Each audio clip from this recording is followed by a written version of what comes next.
নমস্কার বন্ধুরা, আমার চ্যানেলে সবাইকে অনেক স্বাগত। আর দেখো আমি রেডি হয়ে গেছি কাজ করার জন্য। এখন বাজে রাত 9টা আর আমার ঘরে অনেক কাজ পড়ে আছে, করা হয়নি। আমাদের ঘরের টিভি রিচার্জ শেষ হয়ে গেছিলো, পিসিমাদের ঘরের টিভি দেখতে গেছিলাম, ওই কারণে।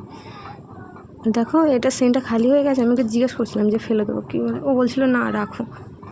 এদিকে দেখো আমাদের ফুচকা বিক্রি করে আজকের এত টাকা ইনকাম হয়েছে। আমি তাই ওকে বলছিলাম আমাকে কিছু টাকা দেবে গো, মুখ ঘুরিয়ে নিল।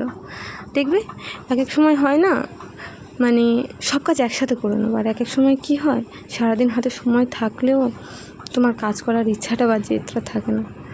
এদিকে ঝকঝক গুছিয়ে নিচ্ছে, ও এদিকে তাড়া দিচ্ছে যে ভাত খাবো। আমি বলছি একটু গুছিয়ে নিই তারপরে ভাত খাবো। আর আমরা আগে যে মাটির ঘরটা থাকতাম সেটা ভেঙে ফেলা হয়েছে, এখন এই ঘরেই থাকি। ঘর হচ্ছে ওপাশে, ওই জন্য একটা ঘরের মধ্যে তো সব কিছু যেন সবসময় না গুছিয়ে রাখলে ঘরটি অগোছালো হয়ে থাকে। আর আমি এই সিলিন্ডারটাও, গ্যাসটা শেষ হয়ে গেছে, সিলিন্ডারটা বার করেছিল গ্যাস ভরাবে বলে, বৃষ্টি হচ্ছে বলে ও আর যায়নি। তাই সিলিন্ডারটা বাহুবলী হয়ে চাকিয়ে সরিয়ে রাখলো। তারপরে অনেক দিন নাগাদ ভিডিও করিনি, আজ করছি। কথা বলতে একটু অসুবিধা হচ্ছে, একটু মানিয়ে নিও বন্ধুরা।